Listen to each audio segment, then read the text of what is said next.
Oh my god, what a time to be alive.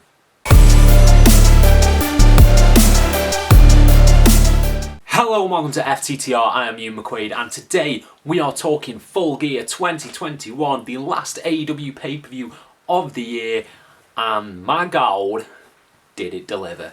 It was a terrific show from top to bottom. Maybe a little dip in the middle, but we'll get to that. I'm going to run through the card. I'm going to tell you my thoughts on the majority of these matches. There are some that I have little to say about.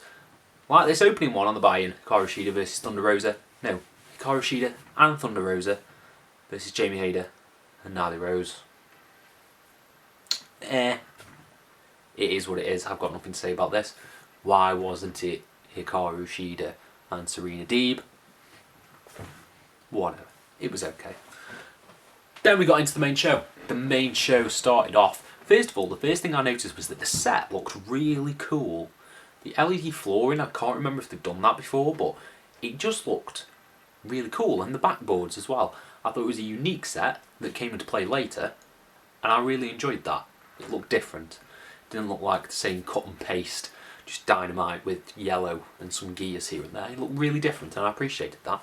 But we got into the main card with MJF versus Darby Allin in a match that just absolutely stole the show from the beginning, from the outset. This was incredible. I love both of these guys so much. MJF is honestly probably my favourite wrestler working today. I love everything he does, and you always forget how good of a wrestler he is. And he said that as much in his promo on Dynamite. But oh my god, some of the spots in this were just sick. The tombstone pile driver on the apron was insane. You got the coffin drop off the top rope to the outside, also insane. Darby Allin just flew through the ropes at MJF at one point and full on clocked him, and I was like, oh my god, this is going to be a hard hitting affair. But the way they tied it in with chain wrestling and almost emulating the sort of lucha libre stuff that you sort of saw from Rey Mysterio when he was doing a lot of cruiserweight stuff, and a lot of the times you can see this in NXT UK as well. Just like the one shoulder up, the next shoulder up, the leaning back on the neck. Oh, it was just sick. And then MJF won with the Dynamite Diamond Ring, clocks Darby, headlock takeover, pin.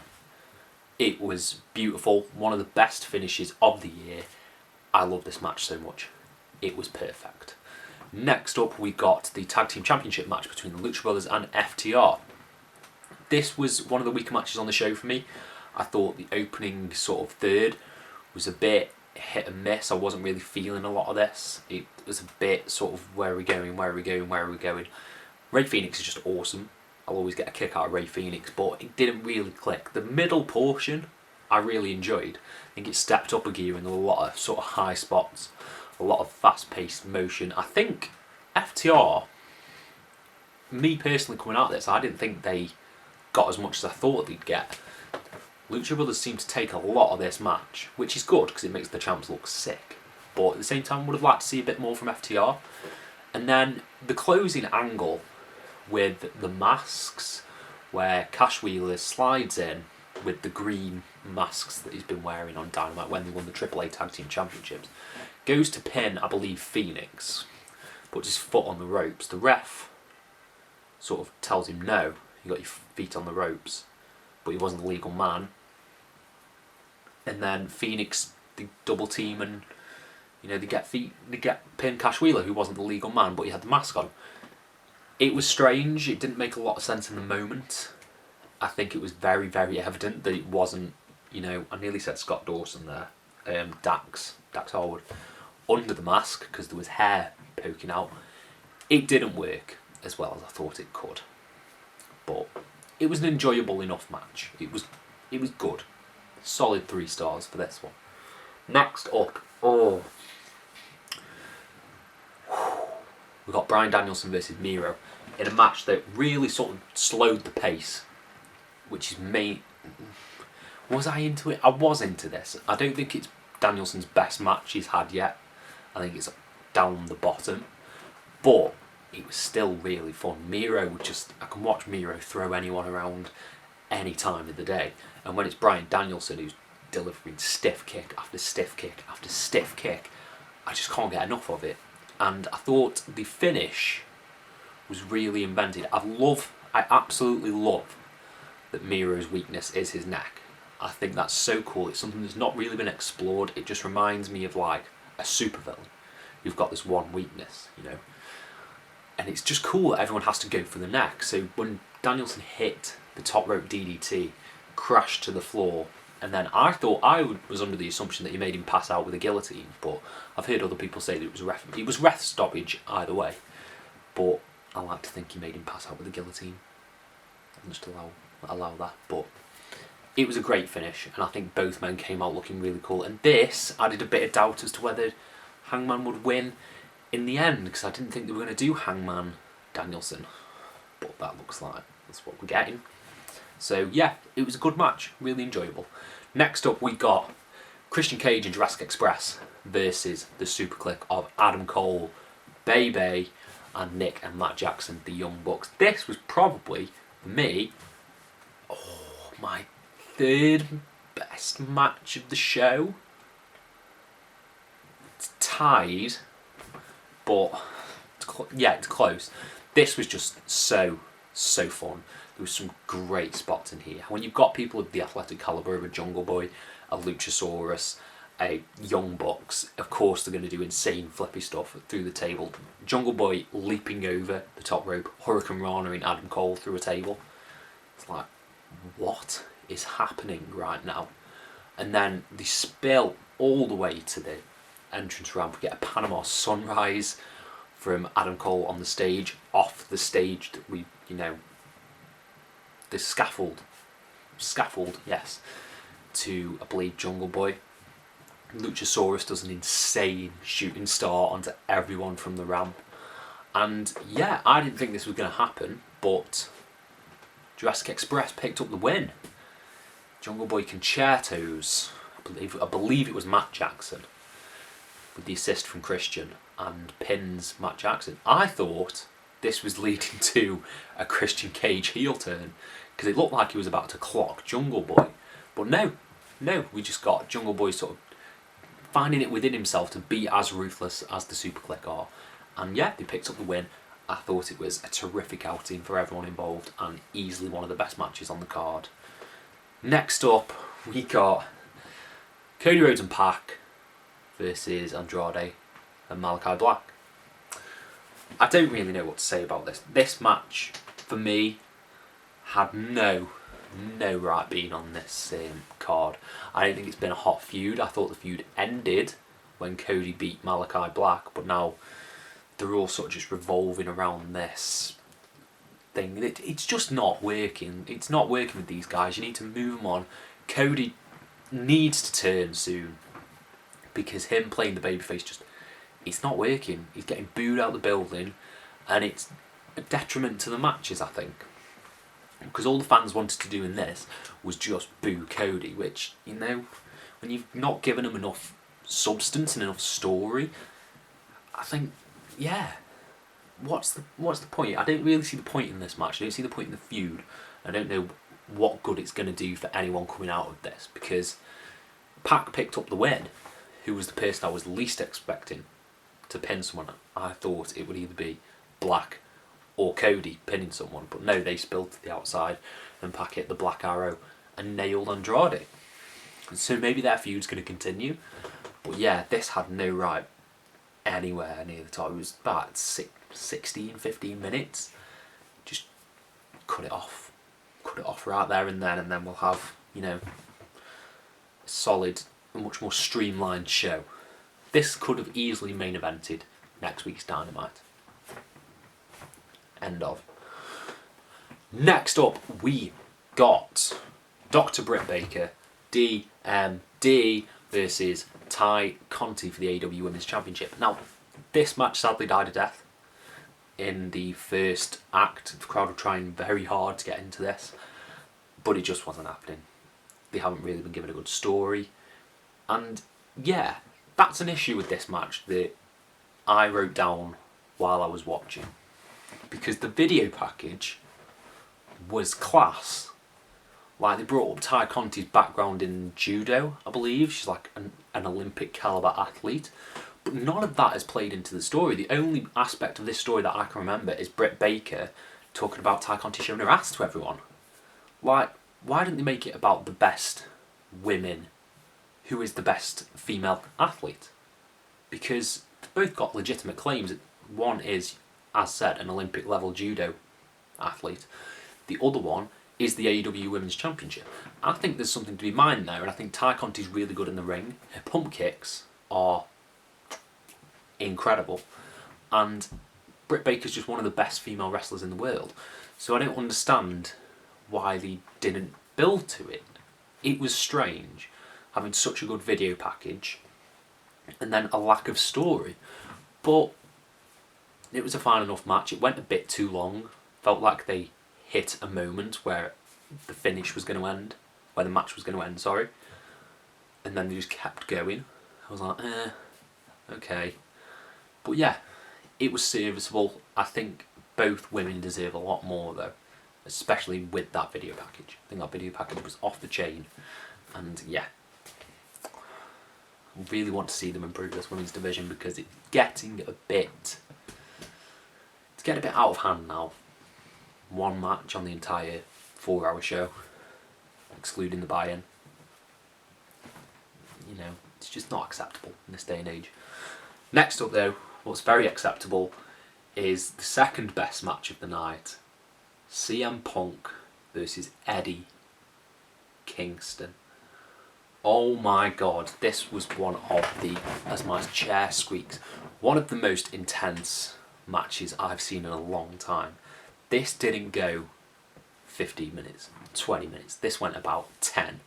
And you could tell that they were cramming a lot into this space. But it didn't feel bloated. This felt like a legitimate grudge match where two people who don't like each other went in and beat the shit out of each other. And oh my god, just some of the moments in this. The opening when Punk and Eddie are squaring off and Eddie just clocks him with the Hurricane. I was like, this is perfect. Eddie Kingston was more over than CM Punk. I can't actually believe that. There were dueling chants, you know, there was both these guys, there was Let's Go Eddie, CM Punk, all that stuff. But at the end, I can distinctly remember this. CM Punk had Eddie in like a headlock and he was looking around and the crowd were booing. They were booing CM Punk, who's just come back. I was like, what? Eddie is one of the most over sort of just competitors in AEW, and they need to start capitalising that and pushing him even more, especially after the match with Danielson and this match. It was insane. Oh, and there was an incredible Money in the Bank 2011 shout out when CM Punk did the shoulder blocks and then ducked the clothesline into the backdrop, hand in the air, 5-knuckle shuffle. It was class. This was an incredible match. One of my matches of the year. There are numerous matches on here that are going to go on my best of the year, at least contendership. So yeah, absolutely adored CM Punk versus Eddie Kingston. Next up, we got the Inner Circle versus the, I can never remember what they're called, Men of the Year and American Top Team. This is another match, again, I think would have served better on a Dynamite of some sorts, because having the Falls Count Anywhere match earlier in the show and then this, they just felt too similar. It felt like I'd seen a lot of the things that they were doing, and especially considering, like, no disrespect to anyone on American Top Team, they're MMA fighters, not professional wrestlers. There weren't as many high spots. Apart from Junior Dos Santos, he was having an absolute fucking whale of a time, you know, moonsaulting, getting double suplexed off the top rope. He was loving life. But the rest, I say the rest, Andrei Arlovski and Dan Lambert wasn't in it for much. Just sort of took beatings. Arlovski just got beaten with a toaster. There were some nice spots in this. I like Sammy Guevara flipping off the ladder through a table. That was good. There was just the ending in general with Chris Jericho and Dan Lambert. I thought was nice. Jericho doing the frog splash and the tribute to Eddie Guerrero. Eddie Guerrero. They were good. They worked well. There were a lot of those peppered throughout the night. And yeah, Inner Circle won, and I think that's the right decision. Don't want this feud to continue though. I really don't want this feud to continue. I want it to be done. I don't want another repeat of sort of the Inner Circle Pinnacle thing where it just keeps going and keeps going and keeps going. I think we draw a line. Inner Circle have got the win. Let's move on to other things. And seemingly we are. Sammy Guevara is facing Jay Lethal, who it was announced was All Elite. That was a bit of a shock when they were just like Tony Schiavone's waiting on the entrance ramp for an announcement. I was like, oh, who's All Elite then? Who's it going to be? Bray Wyatt? No. It was Jay Lethal. And yeah, it's a big name signing for them. And they've got a match on Wednesday for the TNT Championship. Can't wait for that one. That one should be a barn burner, hopefully. And finally, the one we're here to talk about. Saved it till last. Hangman Adam Page versus Kenny Omega for the AEW World Championship. We got a great video package. We got a great entrance for Hangman Page where he's walking through the city, you know, on a horse. Cowboy shit. And you get flashbacks to all these moments, him losing to Jericho. You get the square off between him and Kenny. You get a lot of cool moments from the past, all brought back in this one video package. And that leads into the match. The match itself, I didn't think was as good as I was hoping it would be. I thought it started off a bit too slow.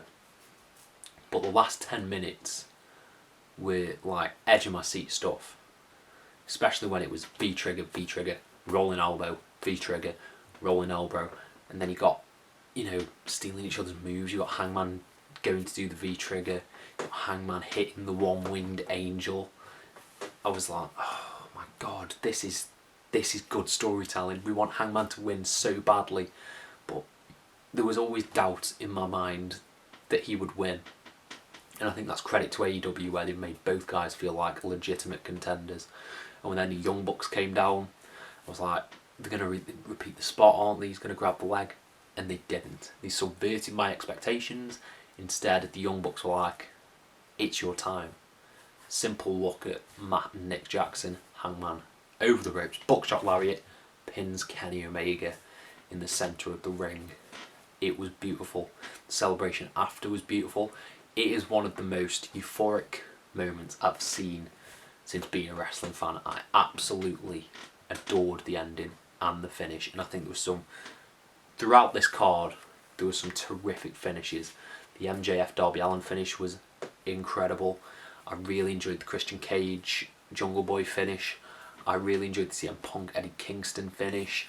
I really enjoyed the Hangman and Omega finish. They sent you home happy. And yeah, I can't wait to watch Dynamite.